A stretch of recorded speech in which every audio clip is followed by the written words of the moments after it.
morning. I am Tessa-Marie and welcome to the Morning Blessings. Today is Thursday, August 22nd, 2024, 7:59 a.m. And guess what? Here we are. It's a beautiful morning. It's not hot, but it's colder. It's 14 degrees and you know where that is. Good morning, Colleen. How are you feeling this morning? It is a beautiful sunny morning. Hello, Lisa. How are you feeling this morning? It is that time of the year when, you know, the weather is doing its thing. Hi, Peter. How are you feeling this morning?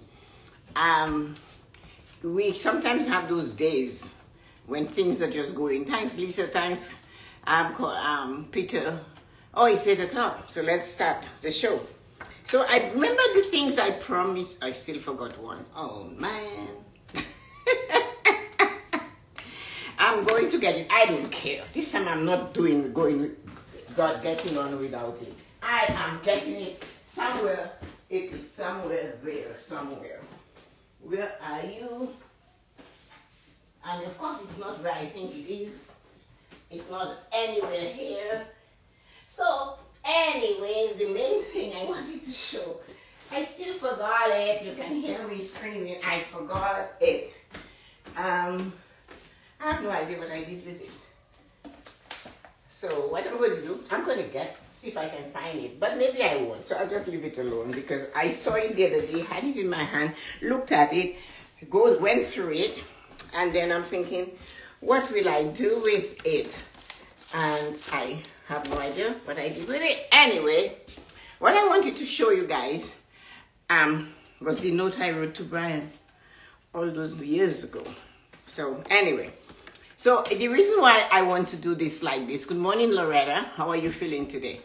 Hi, Angelina. How are you feeling today? Yesterday's live was really, really important. And a lot of people said it was important to them.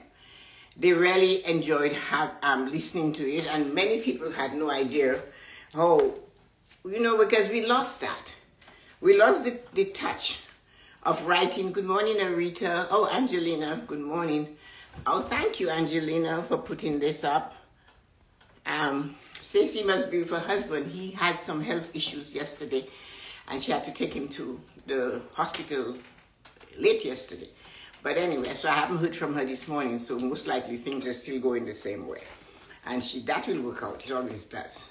So we lost that touch. We lost that little touch of note writing. And we became complacent. And we became lazy. And we became, it's just not, you know, we became lax in reaching out to others. Especially those we care about because they're so close. As I said yesterday, they're like the couch. They're always there until they're not there. And that's when we go crazy. And we have to do better because no, we have to prove a point. But it's late, eh? They cannot smell the rose. Doesn't matter how many roses you give them, how many things you do to them. I remembered Loretta's telling me I was tying my running shoes. She said to go to the 220 volt store, whatever, you know, for the electricity in the Caribbean and in England, to buy my mother a microwave. And the phone rang, I stopped to pick up the phone, and that's when they called me to tell me my mother was sick, and that she was sick, and she passed away, just like that.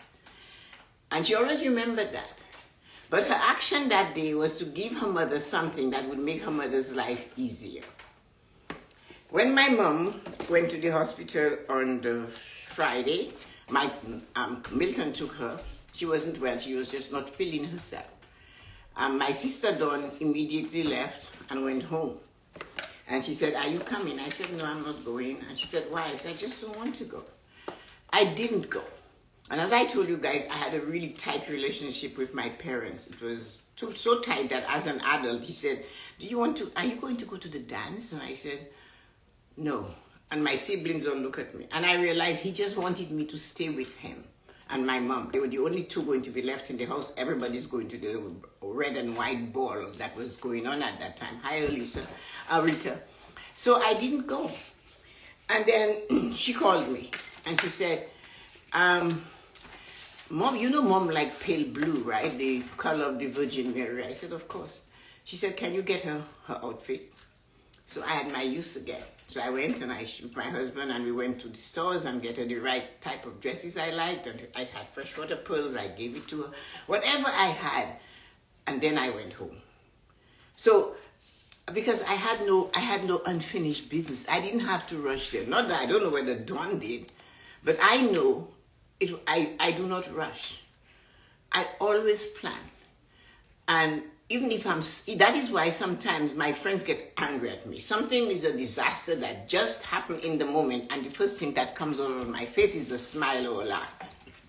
So I need that time for me to regroup and become me.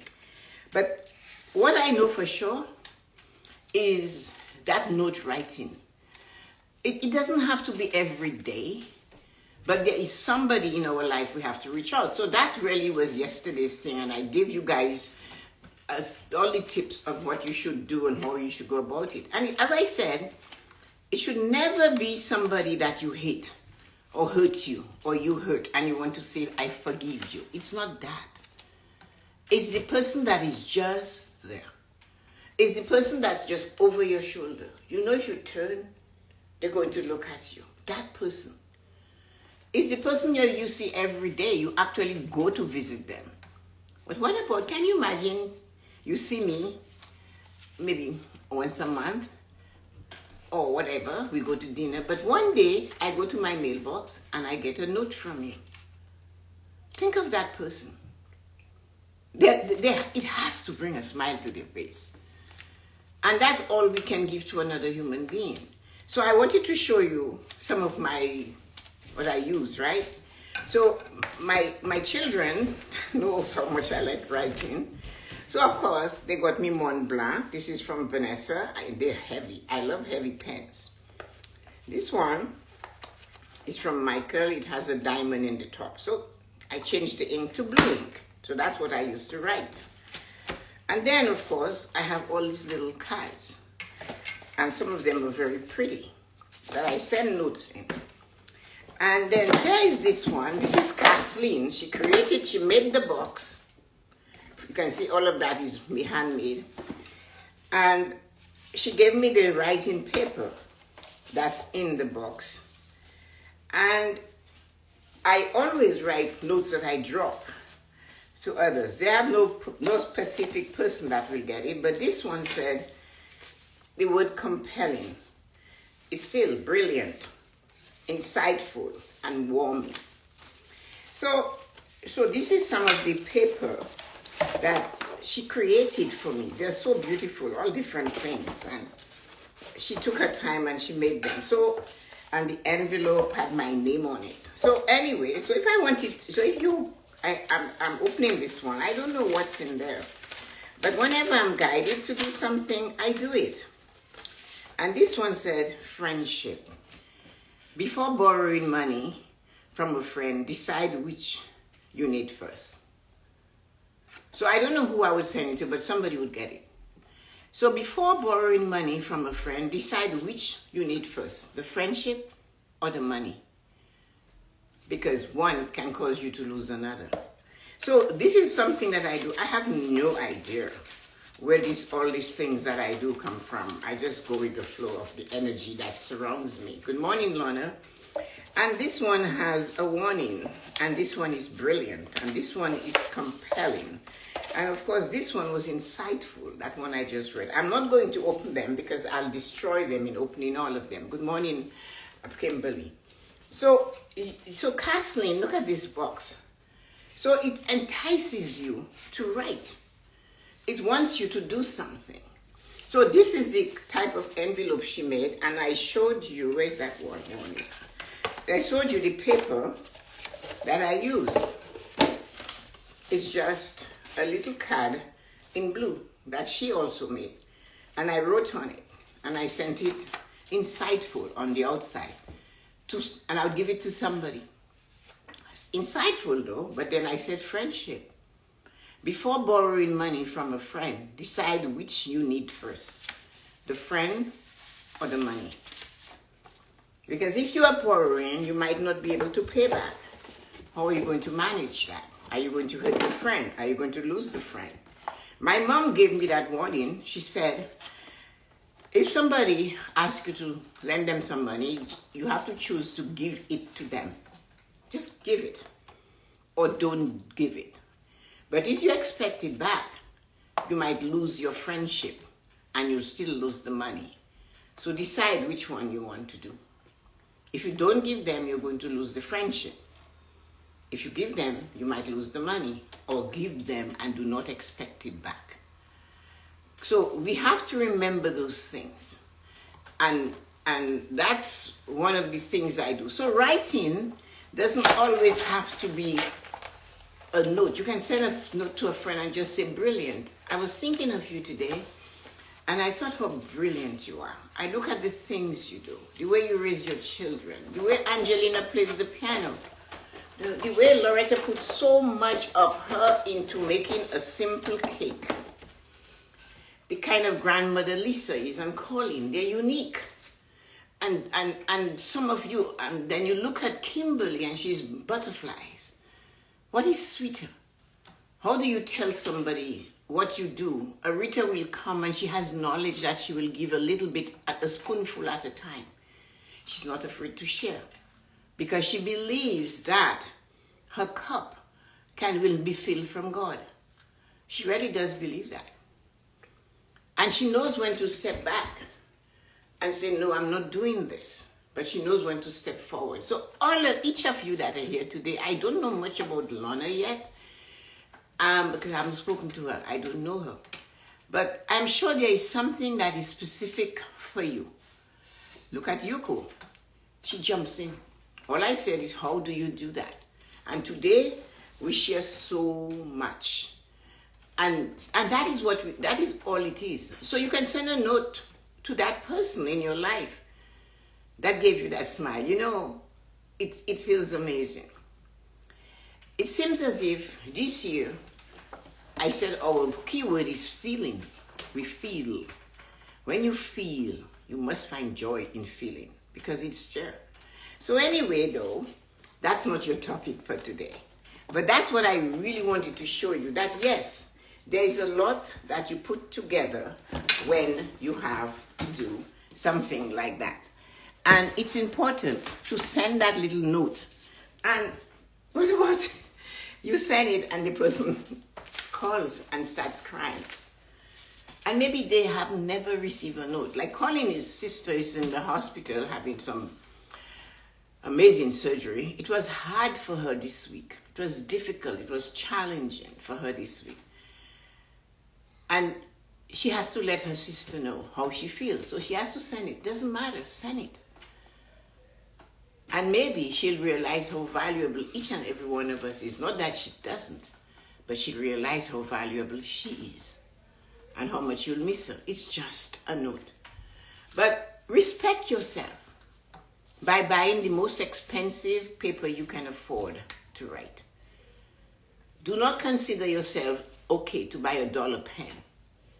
Put it in your hand and feel it. It's all about feeling. When I go to buy a book for writing, I caress it.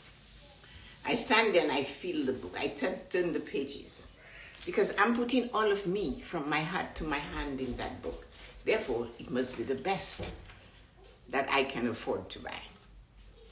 The pen, feel the weight. I like a heavy pen, so the kids bought me Mont Blanc, and I enjoy using them. And the thing is, when you get it from somebody as a gift, do not put it away like you do with the perfume and then it goes sour. Use it and have fun with your life. So let's get into the morning blessings, fear and doubt. I'm sorry. What does it do? Fear and doubt. You are fearful because I wonder what my family will say if I send that note. You know, maybe they'll think I'm crazy. They'll think about me in a bad way. That's fear. They won't accept my note. They'll be doubtful. What does she want? Why is she doing that?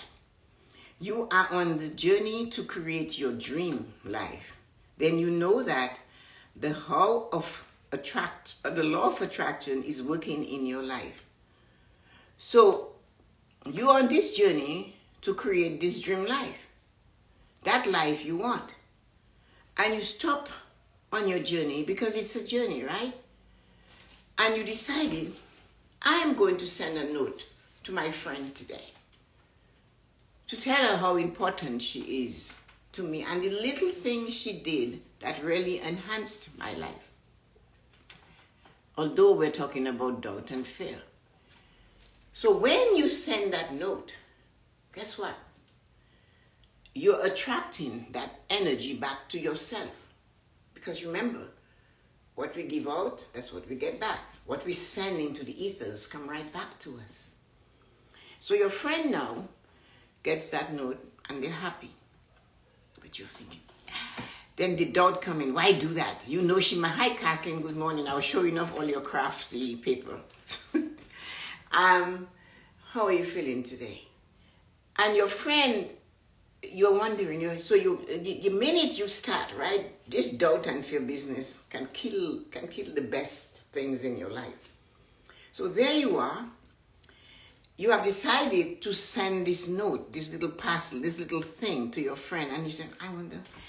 And I love what people tell me, oh, you don't need anything. You can afford to buy anything you need. But you know what? It's not a matter of needing, but it's a matter of feeling. Colleen came to visit me and bought me a hanging plant. I appreciate it. It's in the garden. I water it. Every time I see that plant, I remember her. And I smile. Because she is taking a life on that she didn't plan to in retirement. So she took the time to think of me to send the plant. I appreciate it. But you're giving that person that thing, and while you're writing, doubt comes in. And if you stay, and how did I put it? Then you know when you are on this journey to create your dream, then you know for sure that the law of attraction is working in your life. The law of attraction is working all the time. So then you go into the village. Just try to get there with me. You know I love writing stories. So you go into the village of the law of attraction. That's the name of the village. You walk into that village, and the minute you walk in, you're questioning. It's like walking into that room full of people, and you're saying, oh my God, how do I look? Doubt begins to creep in. The more you linger in that village, is the more you're going to get the doubt. Because the law of attraction is there, you know that. But the minute you step in, you create another city. It's called the village of doubt. Right in there. So you almost have to go back to the door when you came in and say, no, everybody in there is amazing. They're beautiful and they're spectacular. Everybody has something to share.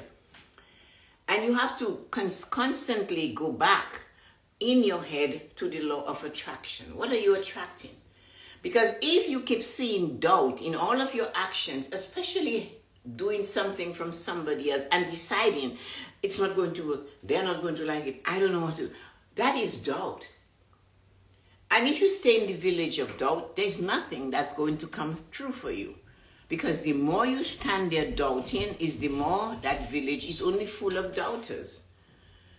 And then you still need more doubting energy. So you pick up the phone and you call a friend. Oh, I was thinking of doing this for Kathleen, but I don't know. Oh no, I wouldn't do that. She can do it herself. She's very crafty. She knows how to handle her money. Doubt. Because you didn't have enough. But if you just stayed in the village of law of attraction, that's it. When you enter that village, that's what it says. Go in there and absorb the energy and bring more of what you're thinking and manufacturing to yourself. That is the law of attraction. It's not anything else. It's all out there to be attracted. You don't have to work on it. You just have to be in it. Be in that village. Then you go to another city and you're thinking, I'm going to do bungee jumping. I'm going to climb this hill. I'm going to go through this forest and forward and do different things in my life. I'm going to attempt a new recipe. I'm going to do this. And then you're ready to go. But on your way, you find yourself in the city called fear. Oh God, this is so scary. I'm so frightened. I don't know what I should do. I'm running. While you're doing this, more of that same feeling of fear is going to overtake you. Now, that city doesn't have sunlight. It's just full of that haze. And that's fear because you can't even see what you're afraid of. You cannot see what you're afraid of.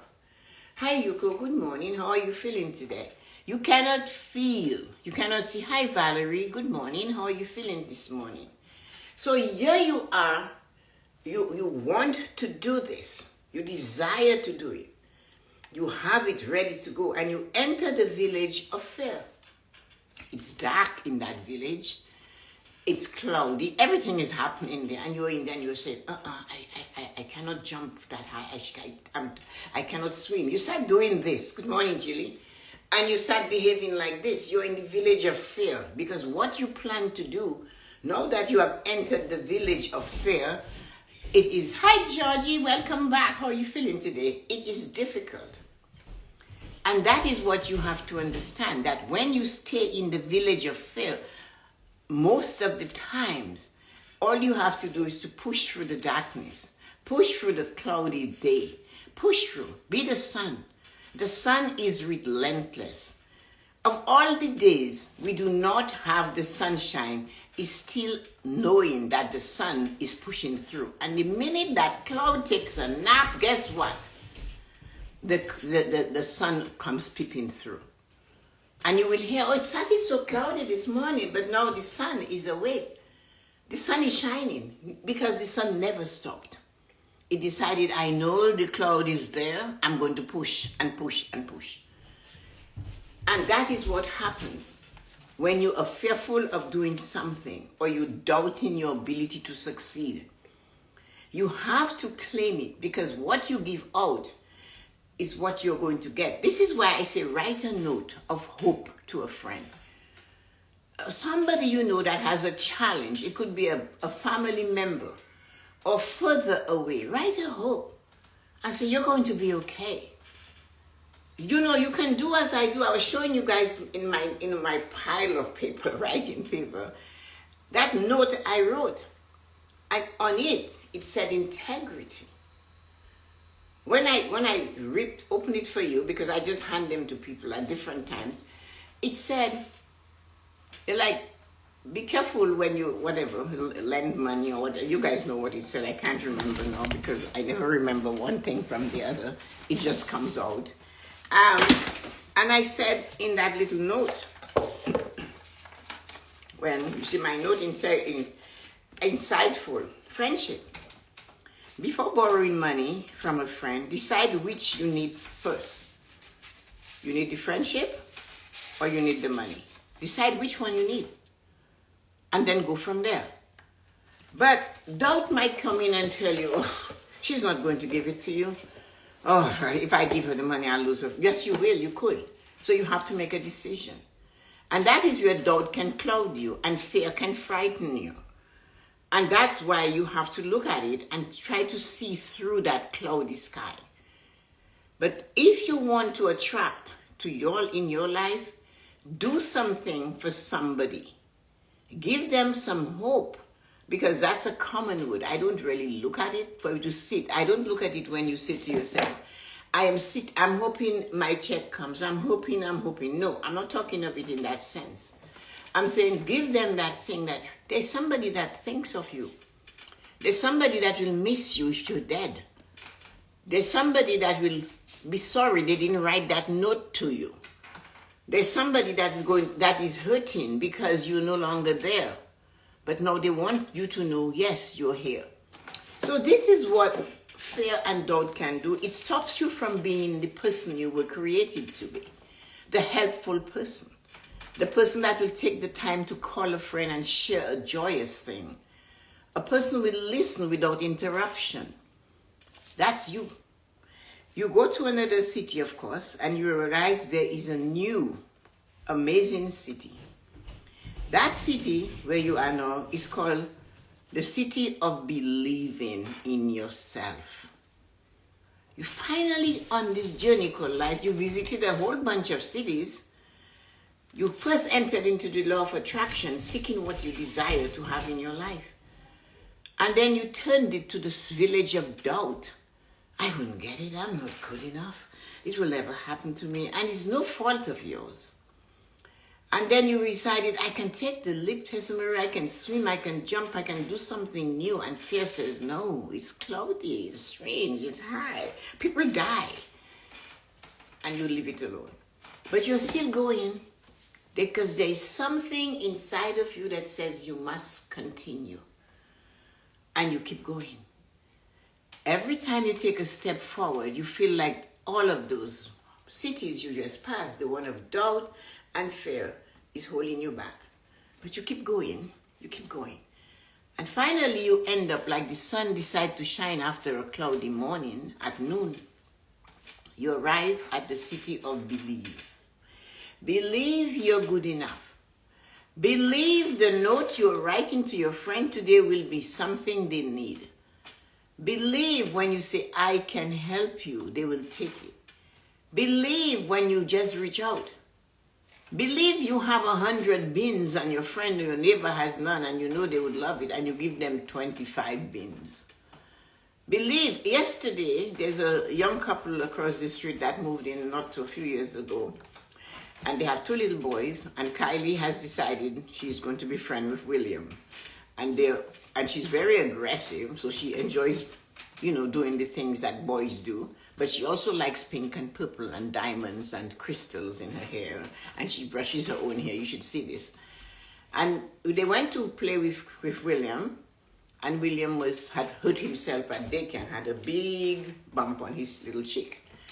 But then when he realized he couldn't play with Kylie, he told his dad, I need to go play with Kylie. So I doorbell rang, I went to the door, and the father is sitting there. And I had gone across the street and handed them maybe 4 corn on the cob and maybe 6 or 7 tomatoes from the garden. And he looked at me and said, you know what, those tomatoes were really good.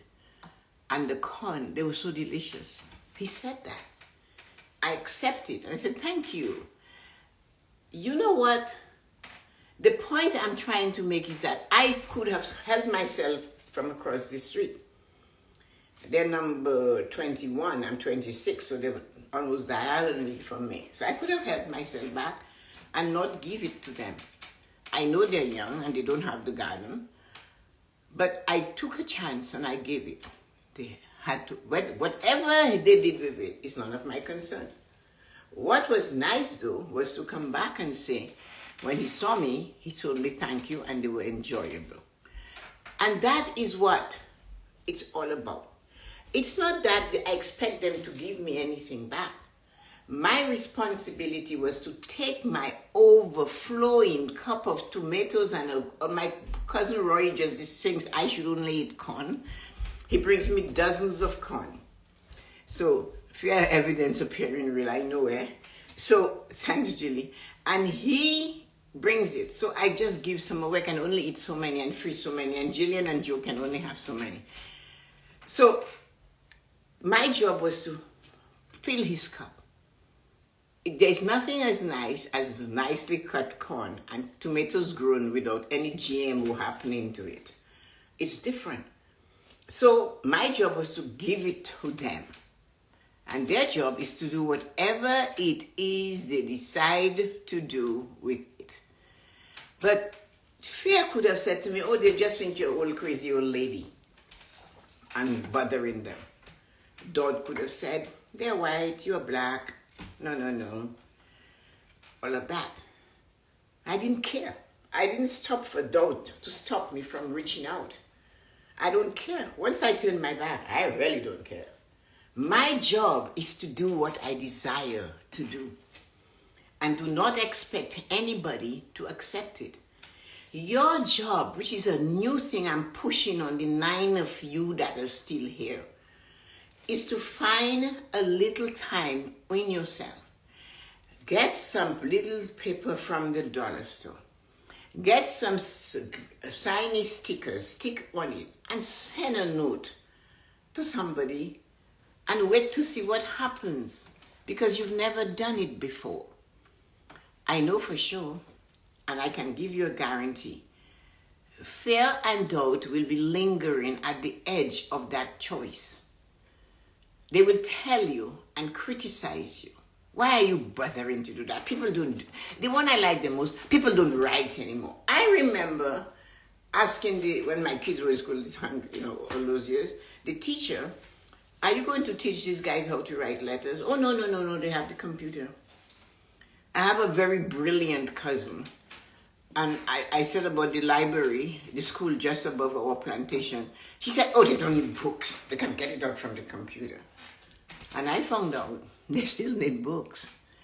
Because you see, when Kylie picked up some of the books that I kept from my children when they were little, and she saw their names in it, and then she saw Micah's name in it, she said to me, Grammy, why isn't my name in there? I want my name in that book.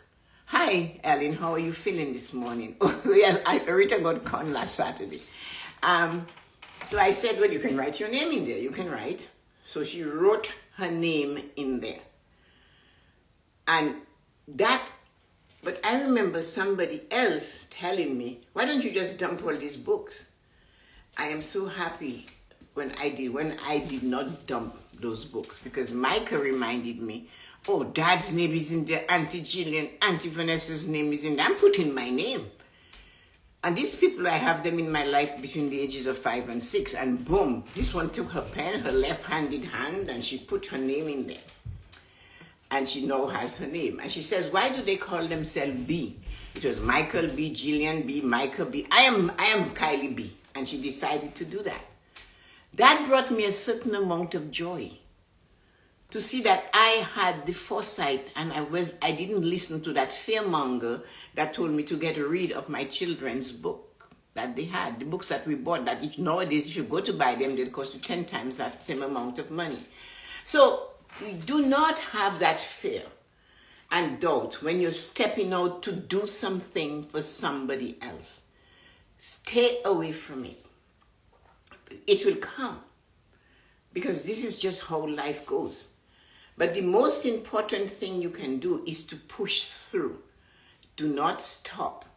Because reaching out to tell somebody, I love you, I care about you, I don't know what I would do without you.